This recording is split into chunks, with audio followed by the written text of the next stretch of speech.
Thanks again, Bill. That was very, very nice. It's the third year that I've done this, and it's great to see some familiar faces. I feel like an airline pilot saying, I know you have many choices in your activities, and we're very pleased that you've shown up to be with us today. Thank you for coming. Those of you who've been here before, you've probably noticed we've moved to a much more comfortable, slightly less gymnasium-like site, though one cost was we had to give up the comfortable chairs due to a lack of microphones, the chairs that sort of helped make things a little bit informal and sort of cozy. So instead we have a seminar table, but given that we're talking about the election, we will try to keep the informality, and my advice is to pretend the table isn't there. Think of the Republican National Convention and Clint Eastwood. Feel free to invent your own reality, okay? It was just 4 days ago, and just a few miles down the road that Barack Obama celebrated his re-election as the 44th President of the United States, and he won.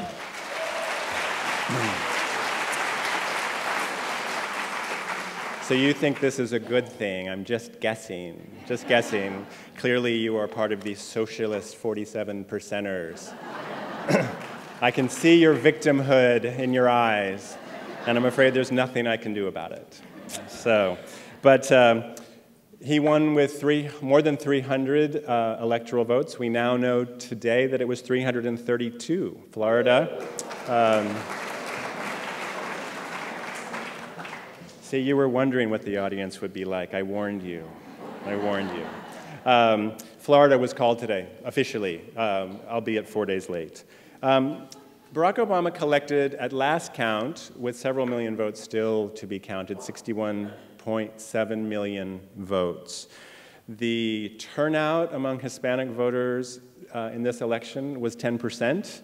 I mean, 10% of the votes were cast by people who identify as Hispanics. That's a record. And as you probably know, Barack Obama got 71% of that total, causing great fear and worry in much of the Republican Party. There were many reasons for this, of course. The Hispanic vote is hardly monolithic, but surely Mitt Romney's self-described severely conservative candidacy played a significant role. You may remember that he called Arizona's harsh immigration law, SB 1070, a model of model legislation, and he said famously that he thinks and hopes that undocumented immigrants would self-deport, which did not go over so well.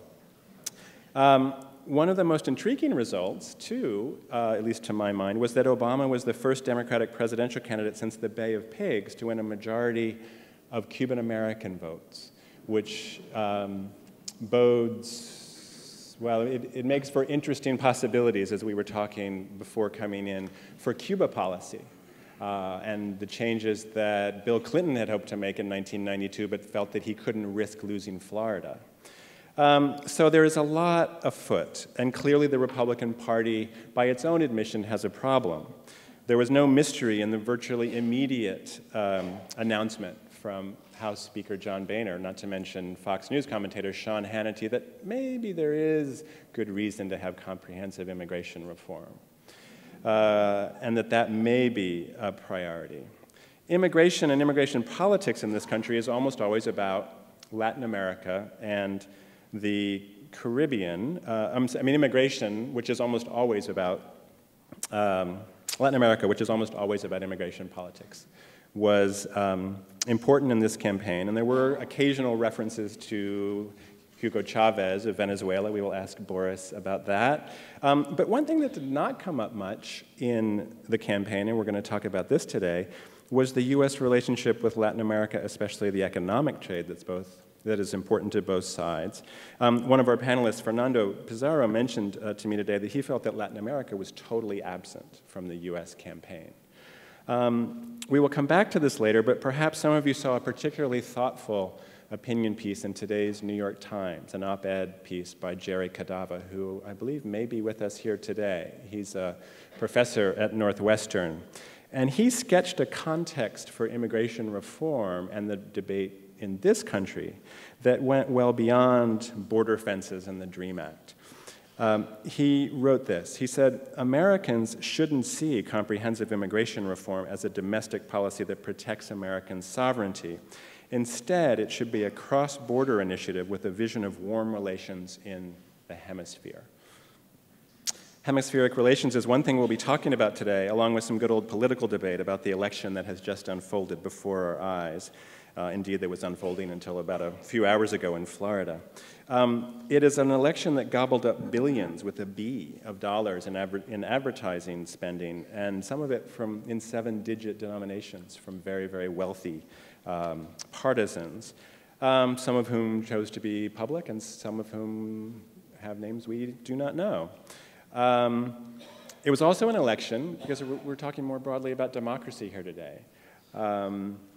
It was an election where one political party, and I don't want to give away which one, but its initials are GOP, tried in state after state to deter Democratic voters from coming to the polls. And it was an election similar to many others when a lot of really big issues were reduced to very short sound bites and television ads.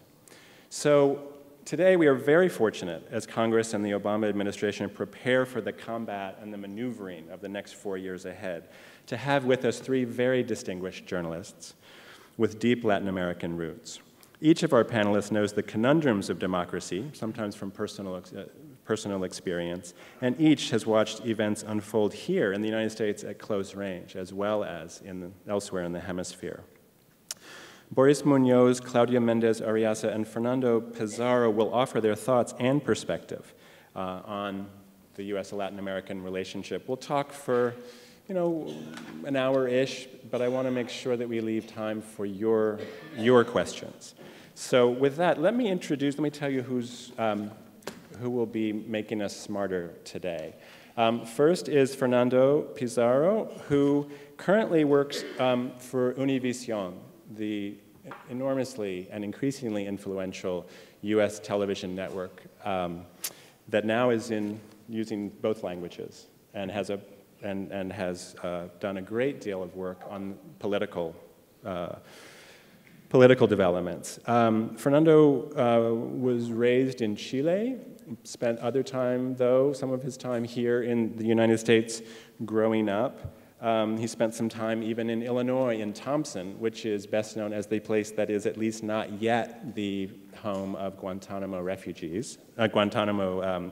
detainees.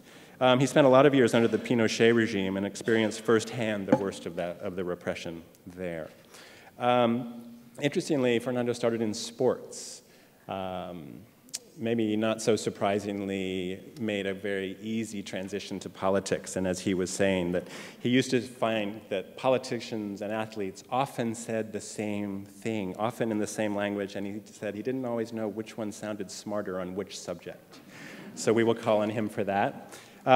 Boris Munoz is a Venezuelan journalist and writer who has extensive academic and journalistic experience.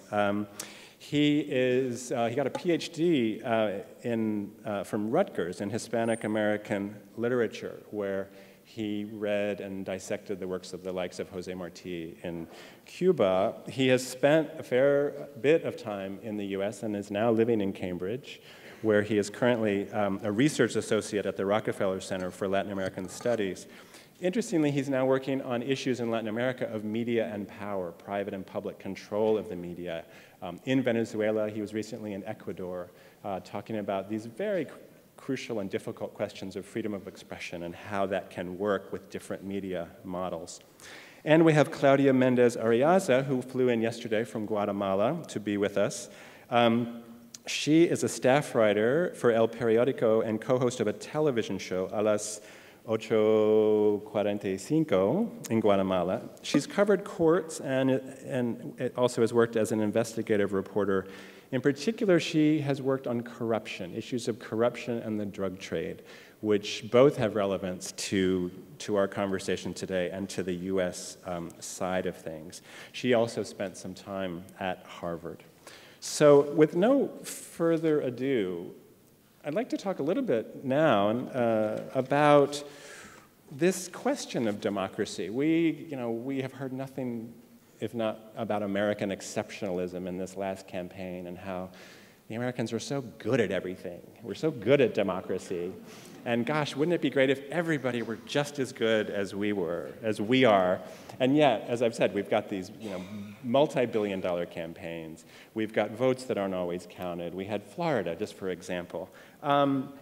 Is the US really this beacon of democracy as you see it? Fernando, you've been writing and tweeting and broadcasting on all media about this. Tell me how you see that.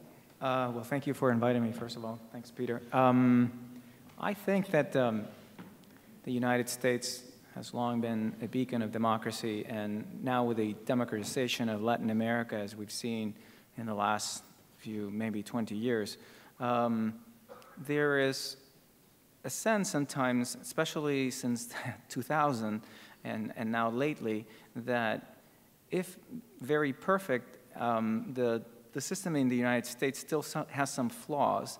And basically, in Latin America, where most, or I would say maybe perhaps all of democracies still, use the universal vote, just the thought of an electoral college and an indirect vote for president still seems sometimes very awkward. I was browsing the different, internet versions of Latin American papers during the week, and they were all almost to a fault explaining to their readers how the system works in the United States. I did an interview on Saturday with the Mexico City station, and you'd think that Mexican journalists and media are quite well versed, and the reporter or the anchor asked me.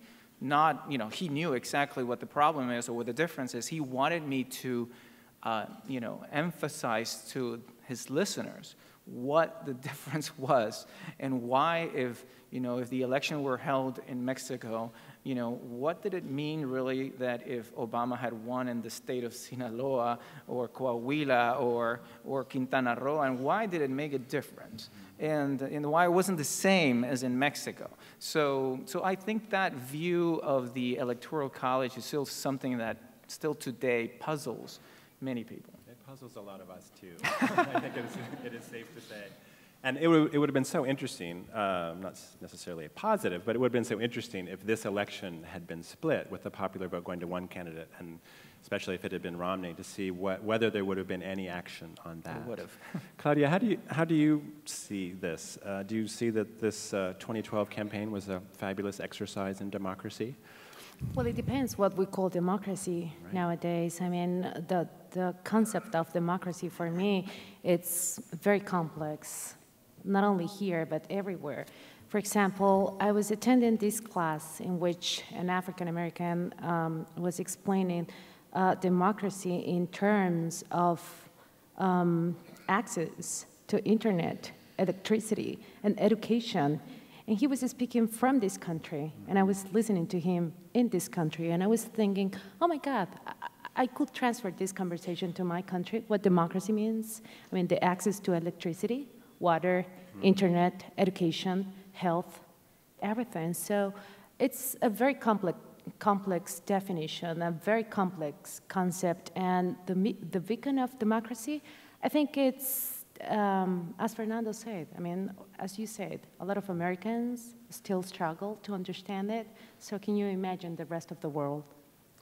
Often the conversation about democracy, when it takes place in the political arena, is about values, this notion that America represents certain values beyond the actual political structure. Boris, when you watch the world from your vantage point and you see how elections are conducted here, does it give you, are you thrilled? Well, depends. I think that the question has different types of answers from the Latin American perspective. For instance, we can see the American democracy as a strong experiment domestically, because the struggle for civil rights is a good example for the world. But if we see it in our own terms, revise our history, we think that American exceptionalism has been good for the Americans, but very bad for Latin Americans. If we have a number of cases, just to bring the case of Chile, where the U.S. government directly intervened in plotting a coup d'etat against a democratically elected president. We have a number of cases from Guatemala in '54 to Grenada in '83 or Haiti in '94. So American exceptionalism can be viewed also as the divine right of the United States to intervene all over the world to grant the uninhibited access to goods, natural resources, and commodities in other places. So I think that from that perspective, it's not such a democratic idea, you know. So very much do as I say, not as I do. Yeah, is how you would say. do as I say. That's the. Do you think that has changed? I mean, you mentioned Arbenz and you mentioned cases from now a good long time ago. I think that has changed a lot. Well, at least for Latin America. I don't know if for Libya, Iraq, or Afghanistan we can see a change, but for Latin America it has changed a lot in the last 10 years or so. You know, I think after the war, the Cold War ended, the U.S. created a new policy based on trade agreements. You know, it's the idea of globalization to access commodities in other places.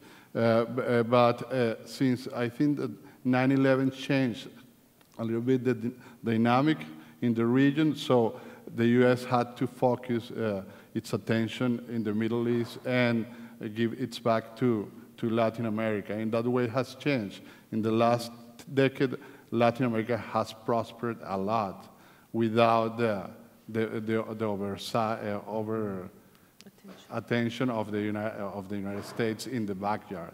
So now we can talk about a quiet yard, not exactly a backyard. You know?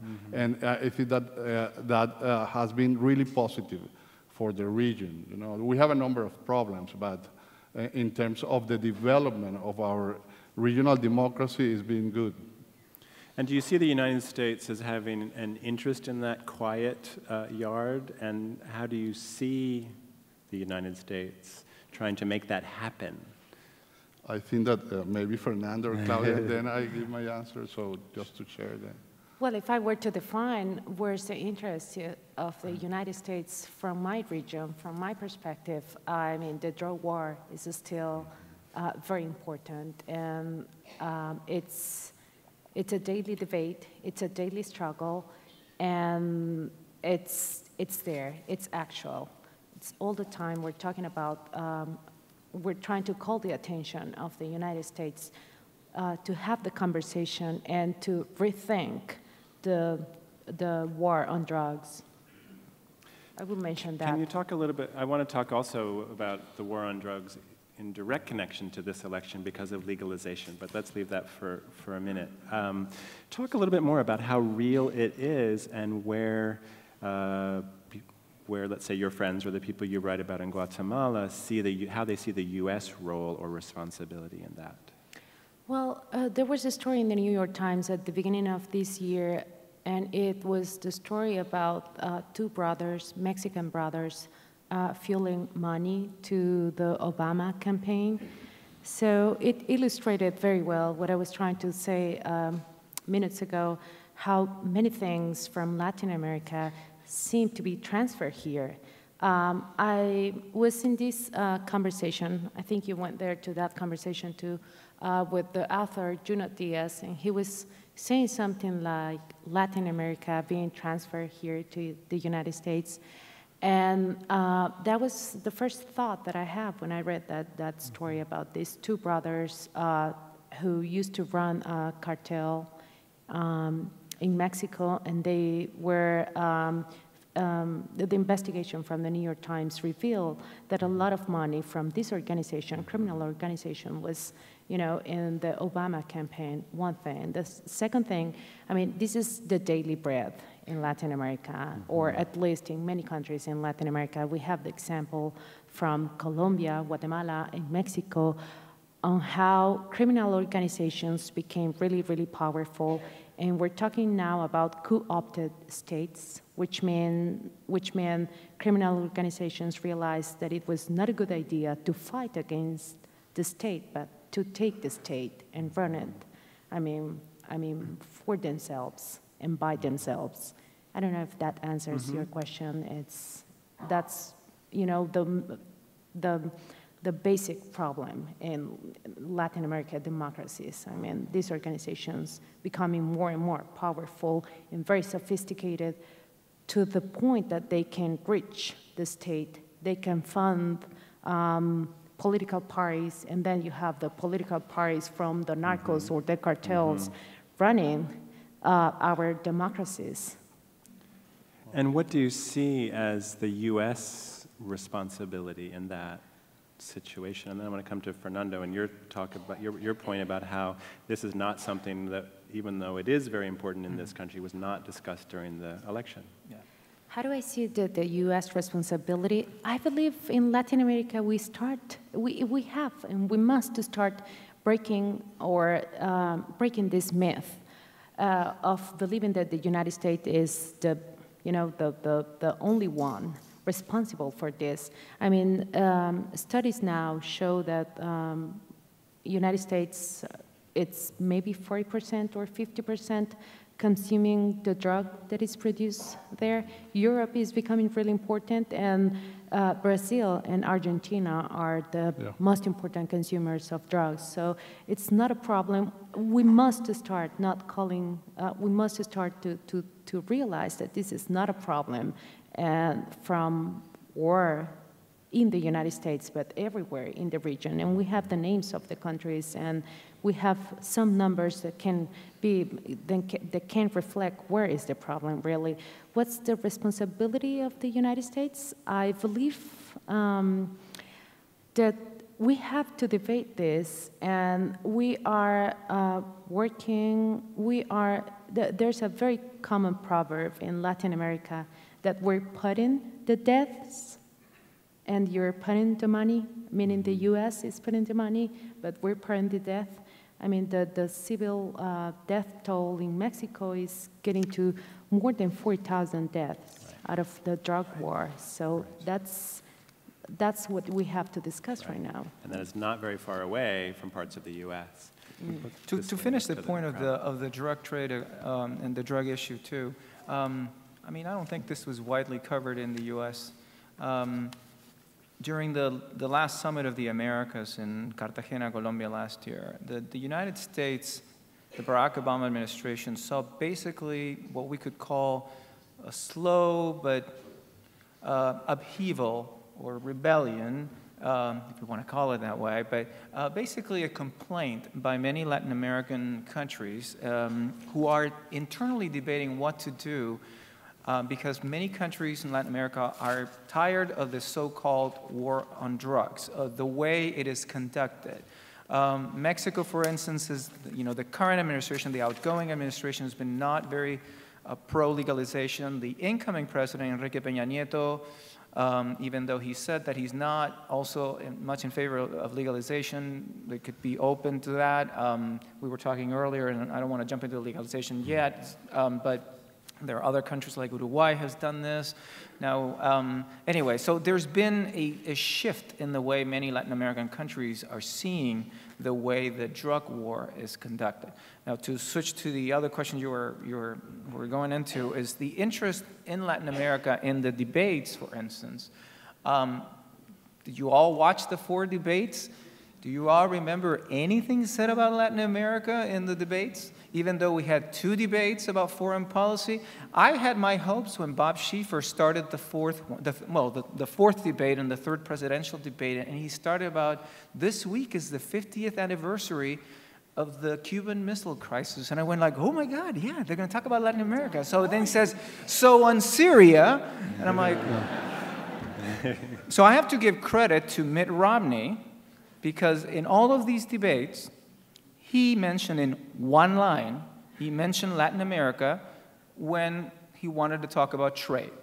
He was the only one that mentioned Latin America. But the opportunities have been missed because the day after Hugo Chavez was reelected, Mitt Romney gave a major speech on foreign policy at the Virginia Military Institute. It was 45 minutes on Iraq, on Afghanistan, and Syria and Libya. He had 2 lines of 1 paragraph, because I had the text in advance, in which he mentioned that the United States had to go help our allies in the hemisphere who are tired of the failed policies of the Castro brothers and Hugo Chavez. That's it.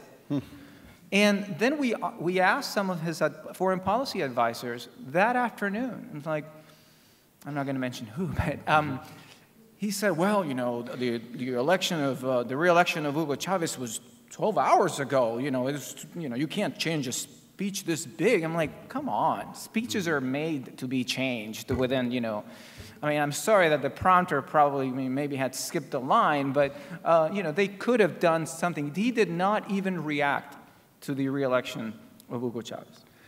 So this was, given that President Obama also spoke so little or even less, is this a problem of these particular candidates, or is it something quite a bit bigger?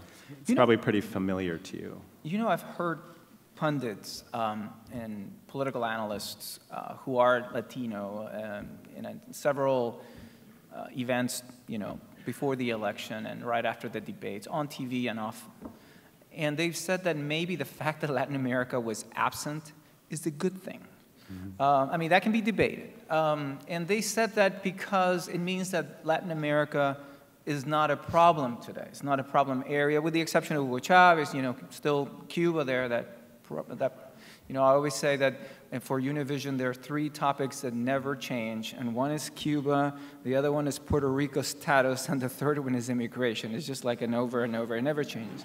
But anyway, I think that I cannot believe, if that is the case, that it's a good thing that Latin America is not on the political debate. Nothing was spoken during the debates or the political campaign, and the Mitt Romney campaign could have scored some points on this, about the flow of guns and money down to Mexico that comes back in the shape of drugs and violence. So nothing was talked about this. And you know, I think this shows, I don't know, a lack of interest, or that their priorities right now are different.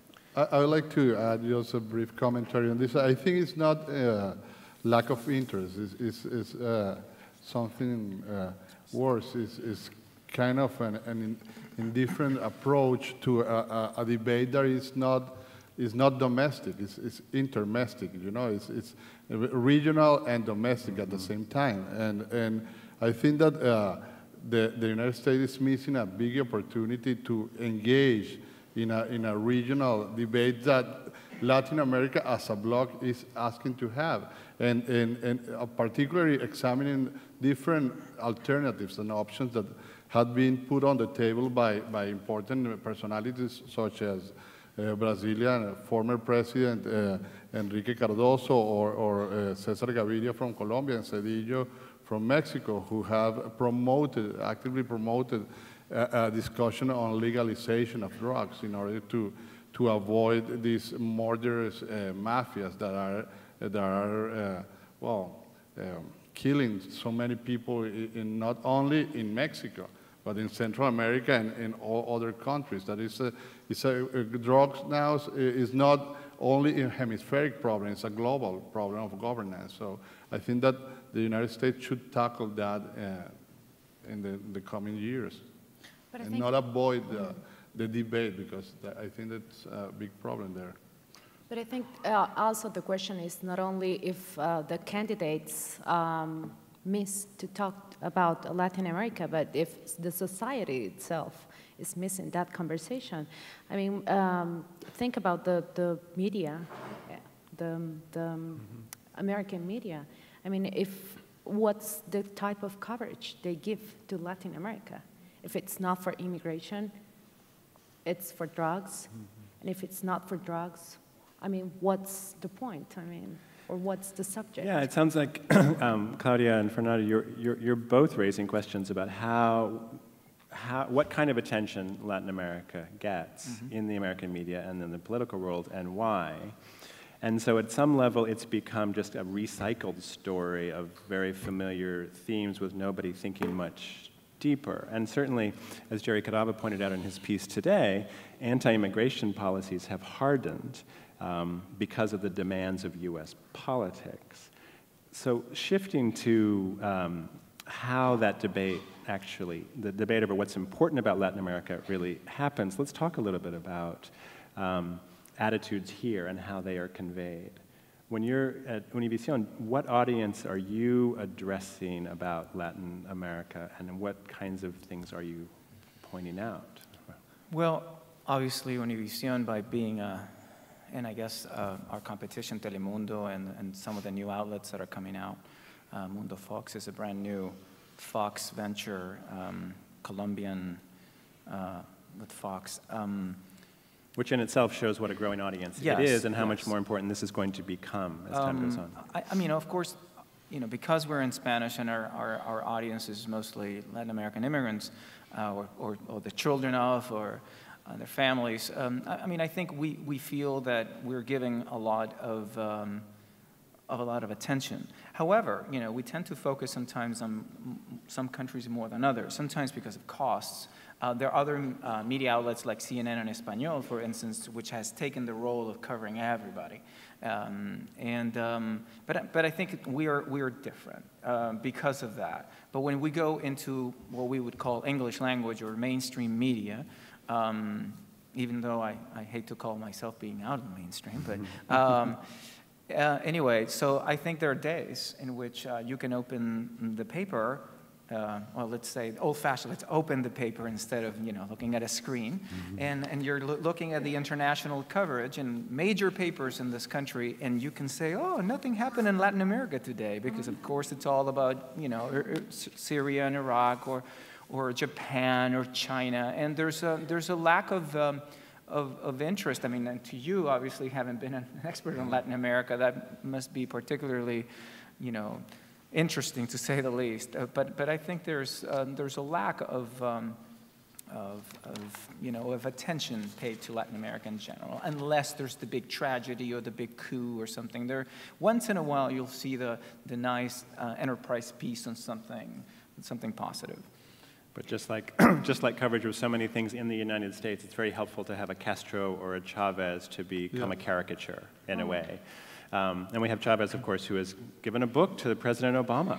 Yeah, that was a really interesting moment, because I hope that Obama read that book. It's about Latin American history, the history of cruelty and colonialism in different societies. So because that remembers me that famous statement by James Reston Jr., who said that the U.S. will do anything for Latin America except read about it. And so I think that Obama should break that tradition and have a different approach towards the region. And he has the profile of a friend of Latin America, because he has some mestizo background and he's culturally multicultural as we are. So I think that gives an opportunity to create a new chapter. But I don't know if Obama is willing to accept that challenge for the New Year's. I hope that he lives up to his promise to close Guantanamo detention center, and since he didn't need Florida votes to win the election, he steps ahead and maybe end the embargo. That would be a great sign for Latin America, for a different time of not only integration, cooperation, but working together towards a more democratic, really democratic region. So this would be the embargo against Cuba that has been in place since the mid-'60s and just needs another year or two to kind of really take effect and really yeah, just another year. Yeah.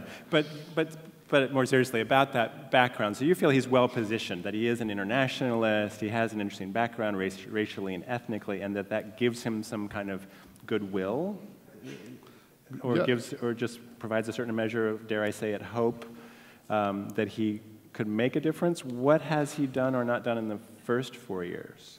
Well, I think that he did very little except for trying to promote more free trade agreements with other countries such as Ecuador that didn't pass, Colombia and Chile, and now he has to tackle Brazil. I think that is the big challenge that in economic regional terms Obama is facing. But I don't know if he's willing enough. I think that from Latin America we have the perception that he is this cool guy with some progressive ideas, and that he will be really willing to implement. And that's why I think that he got the sympathy of most of the continent 4 years ago and nowadays too, because if you compare Obama to Romney, Romney is more of the mainstream guy, you know, he doesn't reflect the agenda of the 21st century. And I think that Obama, in that sense, has a firm step, a firm ground to promote a different environment, you know. And talking about environment, environmental issues are very important. And I think that since the end of the Cold War, when I said that George Bush the first launched these very aggressive trade agreement policies, there is no foreign policy for Latin America, a new foreign policy. And I think that current affairs demand a new comprehensive policy for the region. I'd like to make a comment on that, and I will borrow Boris' words, like for Latin America, Obama was this very sympathetic guy, very cool, but the deportations to our region went up the last 4 years, so maybe we had to think twice about calling him sympathetic toward us. And I mean, the great question there in the region was exactly that. Why, if he was perceived as a very sympathetic and friendly person towards, you know, immigrants, the number of deported raised up? Right. In fact, I think as many of you may know, what Claudia is referring to is that President Obama has deported more illegal immigrants than any president before him, year over year. About 1,400,000 per year. I wanted to add something about free trade agreements, that they tend to be a double-edged sword for Democratic presidents, and even more for Democratic presidential candidates. And if you recall the 1992 election, you know, President Clinton, or candidate Clinton, was not very much pro-free trade. But then once they become presidents, they have kind of or at least a public shift. And Obama had the same, because some of these, and free trade agreements take a long time to be negotiated and agreed upon, and then ratified by each, you know, by the negotiating countries and their Congresses. And here in the States, you know, Democratic lawmakers have in general been very, very opposed to, because they have the backing of the unions who don't usually like free trade. And then, for instance, Mitt Romney campaign said that the Obama administration shouldn't take credit for the Panama, and particularly the Colombia Free Trade Agreement, which went on for a really long time because of the issue of the perceived notion that Colombia still hasn't solved the issue of killing or deaths of labor or union leaders. So, you know, actually the Colombia Free Trade Agreement came from the George W. Bush administration, but of course it ended up being tweaked and renegotiated and then ratified, and Barack Obama did put his signature on it. So it's hard to say this. And you may remember the shift that the Democratic presidents have on free trade. Do you remember who debated Ross Perot in 1993 to pass NAFTA? It was Al Gore. So, you know, then you have this shift between Democratic candidates are, you know, no, we have to protect jobs here, and then, well, I get to the White House, things are a little, you know, the pressures are different. No, when you think about this issue of how popular he is, what he can do versus what he has done, Claudia, you mentioned deportations, which was something that he has talked about, saying that he had to do as the down payment on comprehensive immigration reform to show that the borders are secure. That's why there are now more Border Patrol agents on the border than there have ever been. And sort of the record that he's trying to build here. And Boris, you mentioned Guantanamo. Where does Guantanamo fit, the existence of the Guantanamo detainees fit into perceptions of him and of the United States? Is it important, or is it not so? I think it's essentially an unfulfilled promise that he made when he was a candidate, and everybody was expecting a bold action towards this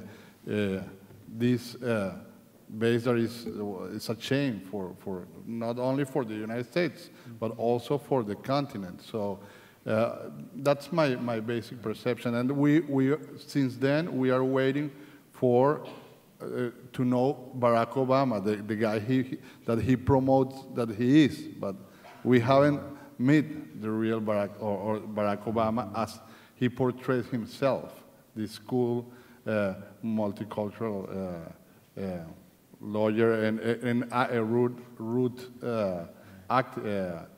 What's sorry, I have a lapsus here, but. Grassroots activists, you know, and we haven't met that guy. We haven't seen anything that is close to that image in Latin America. It's a great question, and obviously the Republicans asked that too. Who is the real Barack Obama? He himself, of course, in 2008 said he was himself a human Rorschach test. And Claudia, your sense is that you are genuinely predisposed to thinking that he could do the right thing, but you're still a little skeptical too.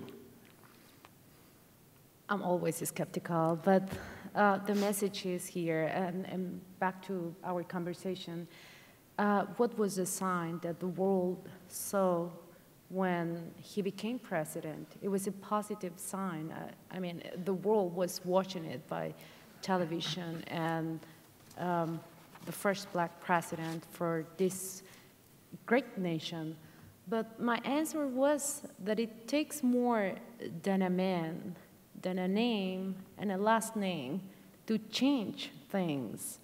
It's a whole process. I mean, it's not only a political party, it's not only Barack Obama, it's not only, I mean, we can name them here, it's the whole country, it's society, and those changes require time, and maybe we're just seeing a part or a dot in that process.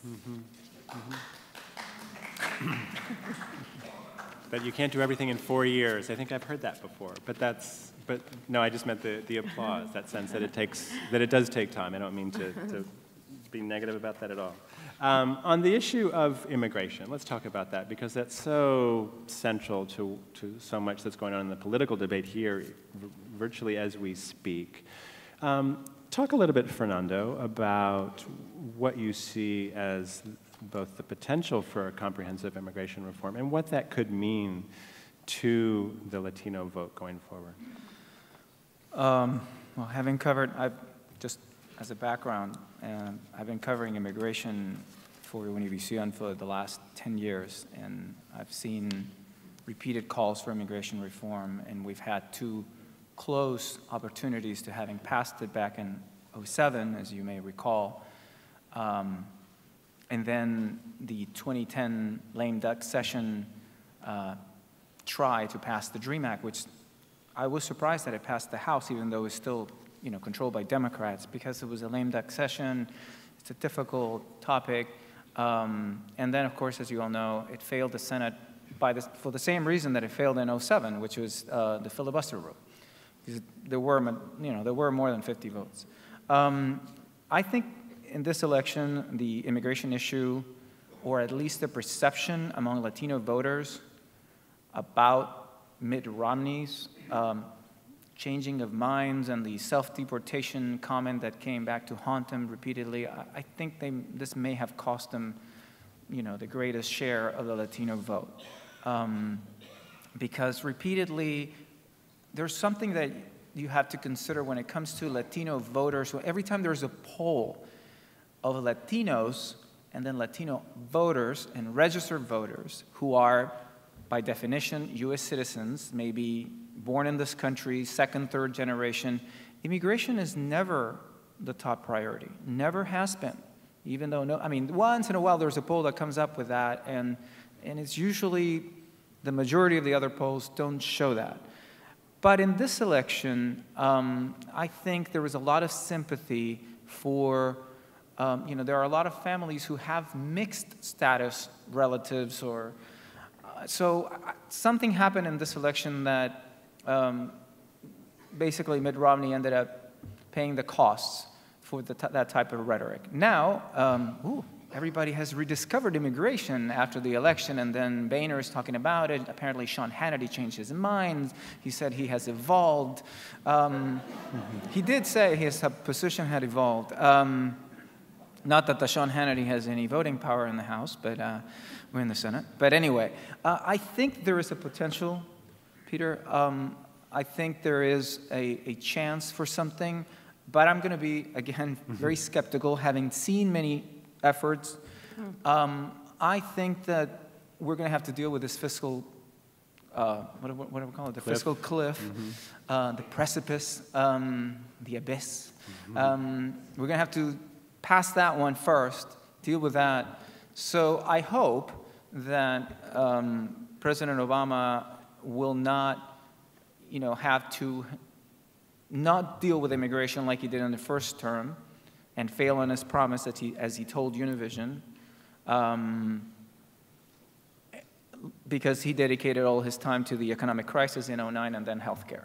So if we're going to spend a lot of time on this, time is going to pass. So there's a certain sense of urgency, but I think right now is a reaction to the results of the election and the poor showing by the Republicans with the Latino vote. What immigration reform will actually look like, I don't know. I think the DREAM Act may be something, maybe for sure, but then, of course, as Mr. Boehner just said the other day, it has to come with securing the border first, and so there are whole other arguments. Not that that is necessarily not the thing to do, but it's going to be a lot more complex than that. And I think not everybody's going to get what they want. What does reform need to look like to be seen as a positive step, do you think? And among, not to suggest that Hispanics are monolithic in any way, but what would be seen as progress to end the standoff over immigration policy? Do you have a thought, Claudio? Or Boris? Well, that's a very complex matter, but I think that a first step should be the recognition of these immigrants as people that contributes to the American economy. That's very important. And that people that is essential to some sort of prosperity in their countries of origin, because of the flow of remittances, which amount to $50 billion per year.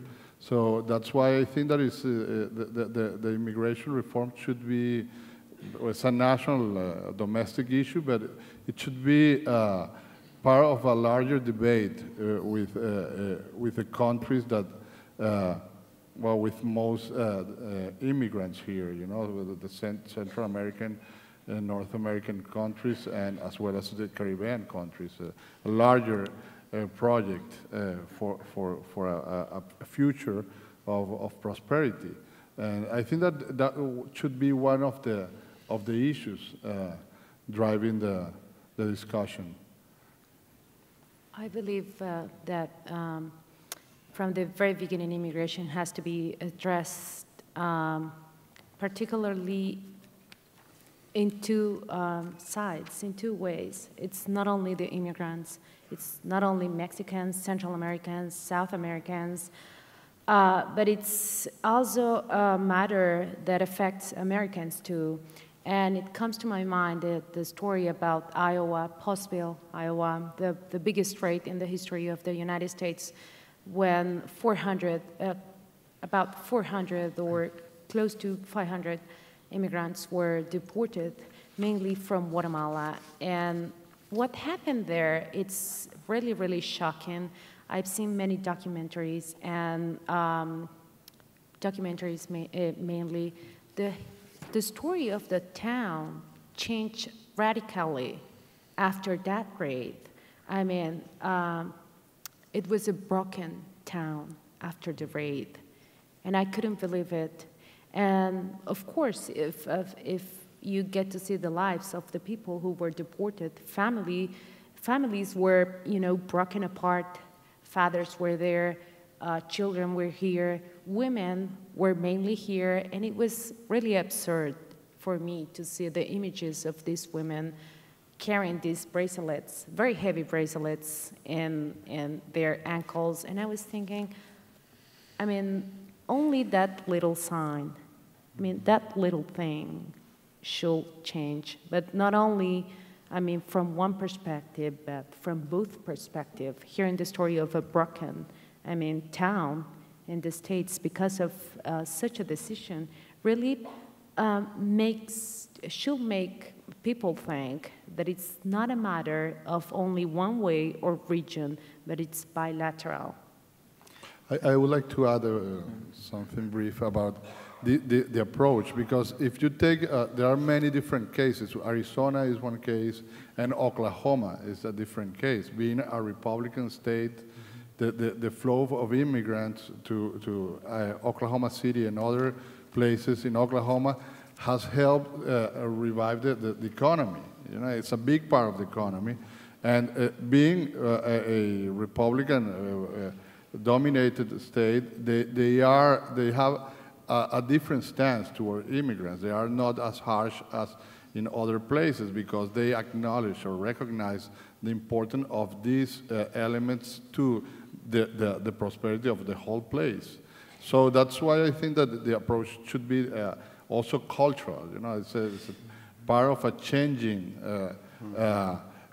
cultural situation for the whole country. And immigrants are just part of the American culture. They are changing the whole culture every day. And I think that there is much more awareness about that now that it was 20 years ago. But there is a long road to. So there's very much that sense that there are cultural shifts underway. Yeah. And therefore, it's probably no surprise that it was George W. Bush and John McCain and even Rick Perry, who come from border states, who were far out front of the mainstream Republican Party, certainly the far right of the Republican Party on immigration, in saying we need a solution here that's humane and that. Let me put it in a very simple way. Barack Obama is the first African-American descendant president in the United States.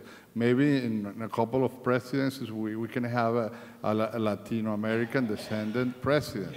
So that will imply a significant change in the culture itself of the country.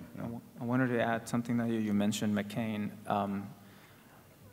Want to add to that name, for instance, somebody that you all may know, or not very much, Jeff Flake, who is now elected senator from Arizona.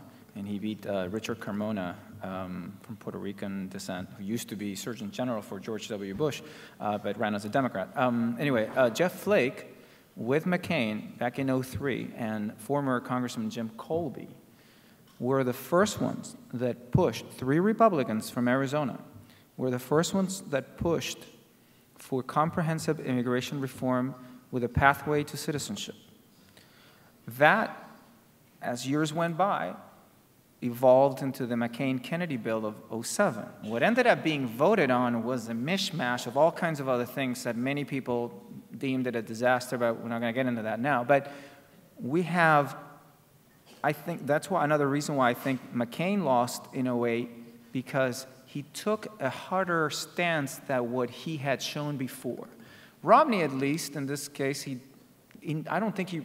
I mean, I don't live in Massachusetts. I don't know what stance he had on immigration, but I believe it was a lot softer than what he ended up showing during the campaign. Yes, and then you have Jeff Flake, who now ran for Senate, taking a harder stance too on immigration. I mean, this is a guy that wanted immigration reform. a Mormon, just like Mitt Romney.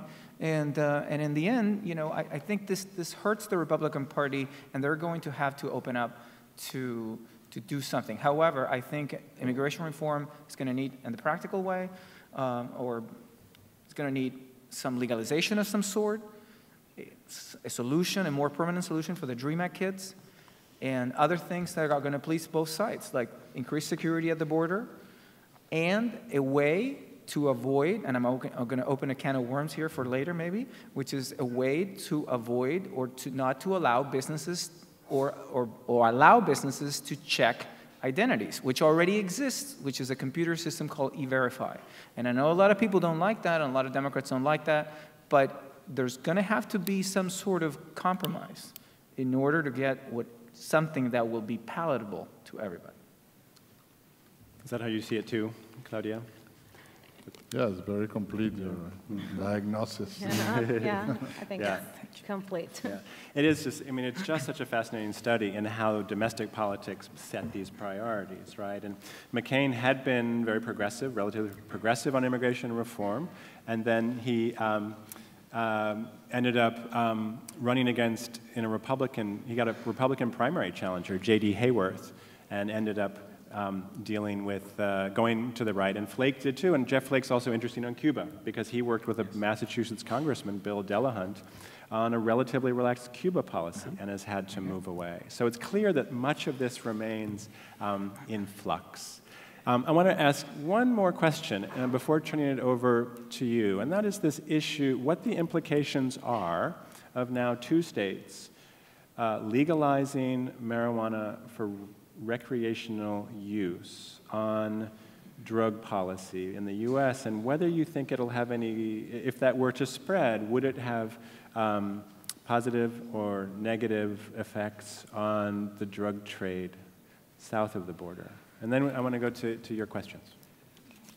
Well, I think it's a welcome news for many Latin American smokers of marijuana. But any viewers of Jon Stewart will appreciate a particular scene this week. Also for some governments too. You know that we just mentioned that Uruguay just legalized recreational use of marijuana, but it was the federal state for the whole nation. It's not a particular measurement. And I think that Argentina is discussing these issues now. And as they have been very progressive in other stances as the same sex marriage. They legalized that 2 years ago, and I think that some of the countries in Latin America that are moving towards a more progressive type of social-oriented agenda are happy. In other places, such as in Mexico or in Colombia, it's a much more sensitive issue. So I don't know what the reaction is going to be like, but I think it's a welcome message for the countries and something to consider in terms of opening this debate in a more public way. You know, it's a good thing that it was voted, you know, by the people, and it's not only for medical reasons; it's for recreational. That science out that it's important to recognize that marijuana is that not all drugs are the same, you know, and you have to differentiate between one thing and the other. Now, Claudia, you have so much experience on the ground, as you were saying, in the real sort of actual world of the drug trade. And you write about corruption and you write about violence. What impact, if any, do you think that legalization in this country of marijuana will have? What I believe is that that single action should be read as a sign that the conversation should start. I mean, we don't even have a conversation. The first announcement that the elected president of Guatemala, Otto Pérez Molina, made maybe a week after taking office was it's time to start talking about legalization or not criminalization of drug traffic. And 2 hours later, all the journalists in Guatemala got an email from the American embassy with a statement saying it's, I mean, I will paraphrase this, or I will better tell you how we all read it. There's no time and no way that we're going to have this conversation. So when we see that, these actions and these things are happening in the region, I become very optimistic that it's these actions that will bring people to talk about it. I myself, I don't have a position about not criminalizing or legalizing. I think we still have to talk about it. What I can tell you is that the amounts of money that the prohibited trade moves right now can buy governments in our region, and that's the main problem. According to myself, that's the main problem. I will like to tell you a little anecdote that I had when I was covering this state of siege in a very little province town in the north of Guatemala. I traveled there, and the state of siege, as you know, I mean, will prohibit you a lot of things. I mean, liberty, especially. The town was shut down, not at 9 p.m., but at 6 p.m. in the afternoon. And I couldn't change some money at the bank. So, I mean, the environment was very heavy for me. Finally, I got to talk to some peasants, campesinos. And I had this interview with one, the big brother of a huge family. And he told me, well, listen, my brother just came out from the army, the service, the common service that young men do in Guatemala, especially rural Mayans. And he didn't have a job. And then we saw this huge blanket in the town. And the one question, do you need a job? We need bodyguards. Call this number. So his brother went there, and all he had to do was, you just need to take care of this farm for 8 days, and you'll get a pay around maybe from $2,000 to $3,000 for the 8 days taking care of the farm. Big money. Big money, and I mean, for a week, $3,000, it's big money. In a country where you have, I mean, half of the population living under extreme poverty. So he was telling me this story. When I asked, did he take the job? And he was looking at me. And I was asking, did he take the job? And he asked me, what would you do? What were the risks? I asked him back. And then he never answered my question. But I pull more in the conversation, and I told him, I think the battle is not only, this war on drugs, it's not only, states against, criminal organizations, but it's a huge, the main question is about values. It's the easy money, or, having a job for yourself.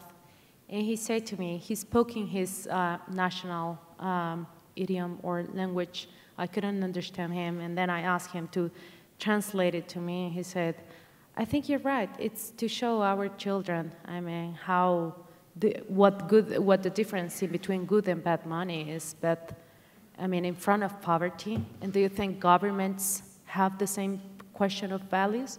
So it's very complex, and I don't want to go into details. But I have a question regarding that issue, because if a matter of values, but what type of values can you have when you don't have any alternative? Yeah. But that, if you are in poverty and $3,000 or going to a gang or going at the service of the drug dealers makes the whole difference in your life. Why not to take that option?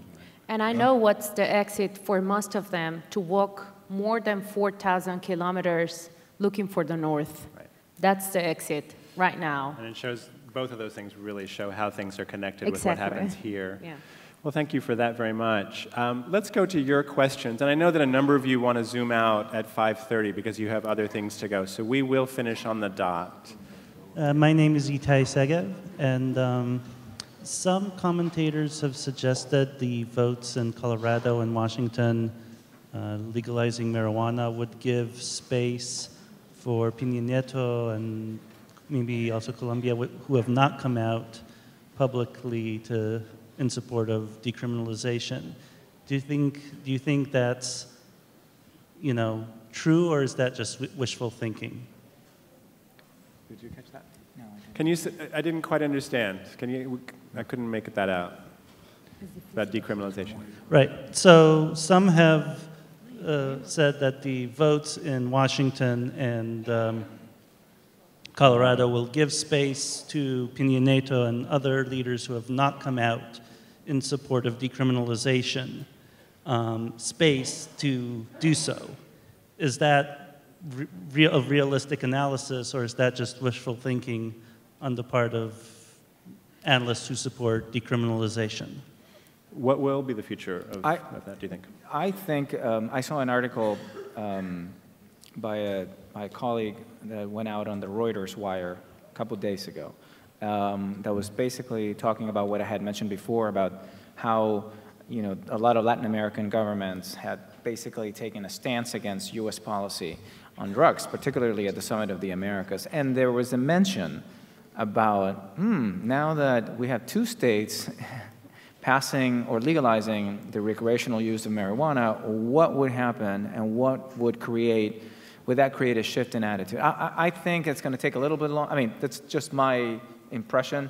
I think it's going to take a little bit more than that in order to move some of the bigger countries like Mexico or Colombia to try to make a move towards legalization that quickly. However, the fact that many of these countries have taken a different position regarding the United States policy, that shows that there's some evolution maybe towards that policy at some point. And there's also, of course, an important question about what the Obama administration will do, what the Justice Department will do. Federal law still is in place. So far, the U.S. attorneys in those states have said we intend to enforce the law. So we'll have to see even in this country. Is there another question?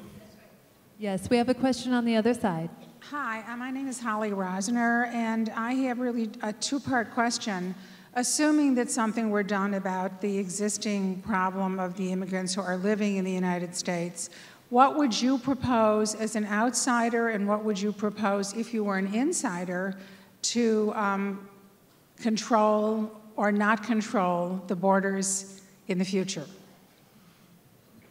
Because one notion is that the borders with Mexico really should become like Canada's border, again, or the European Union. Other people consider that entirely unrealistic. May I ask you what you mean by outsider and insider, if you want to clarify that? A citizen of the United States or someone who's living outside of the United States. Okay. What would you recommend? Not being in the United States, and if you were president or if you could control the administration here, what would you suggest? Who's taking that question? Well, I just want to say that criminalizing all immigrants is not the right approach to supervising the border or monitoring what's going on in the border. That should be a more sophisticated approach than merely criminalizing deportation and other ways of punishing immigrants. But I think that's not what you're asking, right? I think that as president, Barack Obama came on with the idea and then the promise to try to fix the problem. And I think one of the outcomes of this, he tried to take, in my view, kind of a dual path to try to solve the issue. But unfortunately, only one came up on top because the immigration reform to try to legalize people who are here unlawfully. Basically, he didn't really push it far enough, and Congress, particularly the last 2 years, was definitely not interested in doing anything about it. However, he tried to do the other one to maybe, this is just an analysis, to look that he was enforcing the law. And that's what Gianna Napolitano has said, hey, Congress gives us the money, we're going to enforce the laws. And they have been enforcing the laws more than the George W. Bush administration had, and this resulted in the deportation of about 400,000 people a year, and again, also reinforcing the border.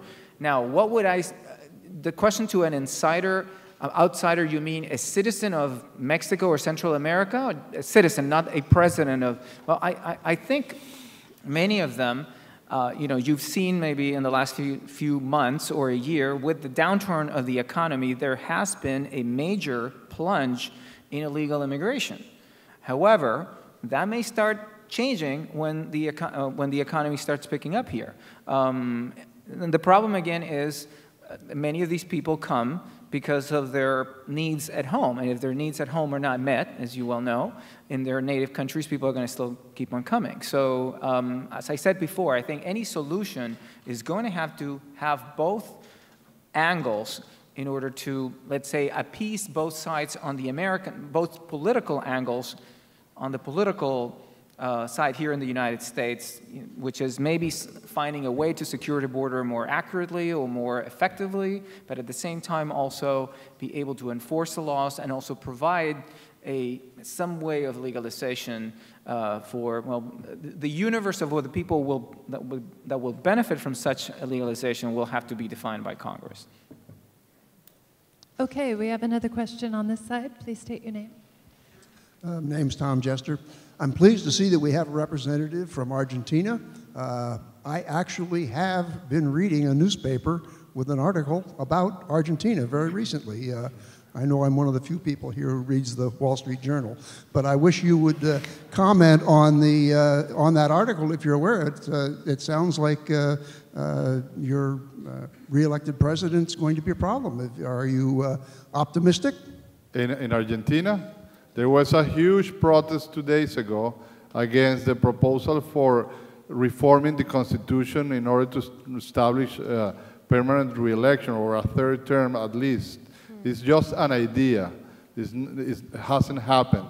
And well, it's the first massive reaction against the Cristina Kirchner, were so massive reaction against the Cristina Kirchner government. I think that will send a message to her in order to reconsider her own ambition to become a so hegemonic actor in the Argentinian political scene. But I have another comment on that, because that is following a pattern or a type of an approach to politics established by Chavez, who reformed the Constitution in order to be able to be permanently re-elected, you know? So I think that Argentinians are cautious about the Venezuelan case, and they are just being, I think, preventive, because I don't think that this protest was only the opposition, the traditional opposition. I think a lot of people that have supported the Cristina Kirchner government also demonstrated against her. So it's a very interesting development. Okay, we have a question on the other side. Yeah, my name is Mark Whitehead. I'm wondering, the program is ourselves as others see us. I understand that China's making a huge effort in South America. We have investment, trying to buy businesses, get itself economically ingrained into many of the governments and the communities down there. We still get a lot of oil from Venezuela. But with regard to the Chinese effort, what should the United States position be, and how do the countries in South America feel about the Chinese efforts? Is it like Africa, where it's a very mixed bag, or are the Chinese being received with open arms? Well, I don't know if I got all the whole question, but it was regarding the China. Given China is making heavy investments in Latin America. Well, China is the most important partner for several government countries in Latin America, such as Brazil, Chile, Chile's second, Chile and Colombia, but Brazil, Argentina, and Ecuador. So it's a big player now. President Santos from Colombia, when he came to the U.S. a few months ago, he said that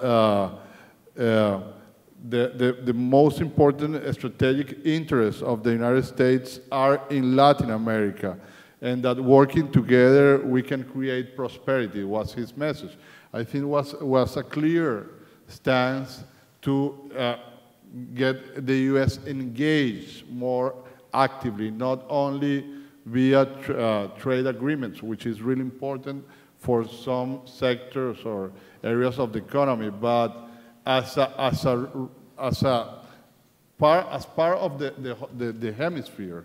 And I think that China is more sympathetic towards so-called left governments in the area, but on the other hand, we know that China is China's capitalism is really aggressive. So they are implementing some of their labor practices in our countries, and even going beyond that point, they are signing very,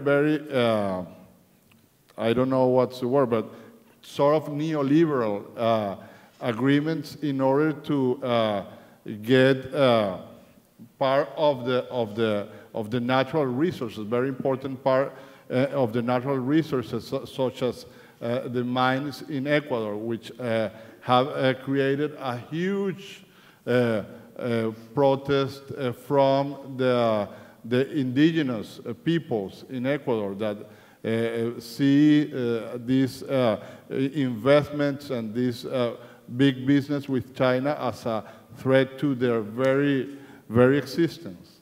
You know, so it's a huge China in Latin America is a huge thing. The next thing that is well, it's something that is really happening, and we don't know much about it because some of these deals are signed in a secret, almost a secret way. So for instance, as a Venezuelan, I don't know. I know that there is a huge agreement with China to invest in oil exploration, but we don't know the terms because they are not public. They are concealed from the public view. Hello, my name is Robert Briggs. I'm curious on Chavez because the media we get in America is always that. Can you speak a little bit louder, please? On Chavez, the media in America, even from the more left, like the New York Times, is almost always that he's trying to be a dictator for life, and that he has made almost a state of a state, a private state. And I'm wondering, from your perspective, who benefits from Chavez in Venezuela and who doesn't benefit? And the fact that the U.S. has obviously been imperialistic in Latin America since the fruit company, United Fruit. Chavez rose because of this need for nationalism. So my question is, Venezuela and Chavez. Well, let me scratch my head. Well, I think that Chavez rose from a historical background. You know, Venezuela is a natural resources rich country, rich in oil, the largest oil reserves in the world, but in a country in which the oil income was badly distributed. And we have to also to remind that oil, when Chavez was elected the first time, was at $8 per barrel. And Chavez did a very interesting oil policy that helped to raise the price of oil. So that's the way that he started to finance his social programs, who had been good in some sense. And so I think that anything, but politically, it's a different story, you know. Chavez has invested a lot of resources in trying to improve or to the situation of the disfranchised population. And he actually has given some support in health, in housing, education, and food programs, etc. But politically, as I said, it's a different story, because I think that Chavez, since Chavez got in power, he has been concentrating all the powers in his hands. And he deals with the opposition, which was 45% in the last election, as enemies, merely as enemies, as well as Romney did with the 47%. I cannot think of a country that has 47 or 46% of oligarchs. So not all of the population are oligarchs. And I think that Chavez does that for a reason. He really wants to stay in power until he dies. And we don't know when is that going to happen, if it's next year because he is suffering from cancer, or if it's in 20 or 40 years. When he gets mad, he threatens the opposition with staying in power until 2031 at least. So I think that anything good or bad about Chavez could be true or myth. A fitting place to end. I want to thank you all for coming this year.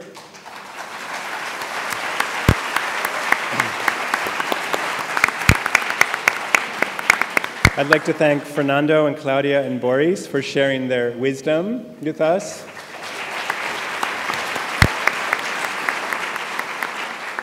And I think, very briefly, what we've heard is that this is a regional question, that Latin America and the United States are very closely connected, and that what happens in Latin America doesn't stay in Latin America, and the same is true in reverse. So with that, thank you all.